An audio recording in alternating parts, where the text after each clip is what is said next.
എൻ്റെ അനിയന്മാര്, എന്നെ കേൾക്കുന്ന കൊച്ചനിയന്മാര്, അനിയത്തിമാരും വേടന്റെ കുറെ ദുശീലങ്ങൾ ഇൻഫ്ലുവൻസ് ആവാതിരിക്കുക.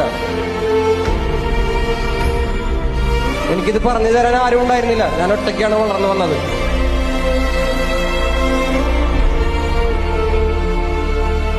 ഞാൻ തിരുത്താനും എന്നെ തിരുത്തപ്പെടാനുള്ള ഒരു സാഹചര്യത്തിലാണ് ഞാൻ നിങ്ങളുടെ മുന്നിലാണ് വന്നിരിക്കുന്നത്. വേടൻ എന്നൊരു വ്യക്തി പൊതു സ്വത്താണ്. നിങ്ങളുടെ ചേട്ടനും അനിയനും ഒക്കെയാണ് ഞാൻ. നിങ്ങൾക്ക് പറയാനുള്ളത് എൻ്റെ മുഖത്ത് നോക്കി പറയാൻ പറ്റുന്ന ഒരു സാഹചര്യത്തിലാണ് ഞാൻ നിൽക്കുന്നത്. ഞാൻ നിങ്ങളുടെ മുന്നിലാണ് വന്ന് നിൽക്കുന്നത്. അപ്പൊ എന്നെ കണ്ട് ചില കാര്യങ്ങൾ ഇൻഫ്ലുവൻസ് ആവാതിരിക്കുക. എന്നെ സ്നേഹിക്കുന്ന, എന്നെ കാണാൻ നിങ്ങളുടെ വിലപ്പെട്ട സമയം ചിലവാക്കിയോടെ വന്നിരിക്കുന്ന എൻ്റെ കൊച്ചനിയന്മാർക്കും അനിയത്തിമാർക്കും എൻ്റെ ചേട്ടന്മാർക്കും അമ്മമാർക്കും എല്ലാവർക്കും നന്ദി.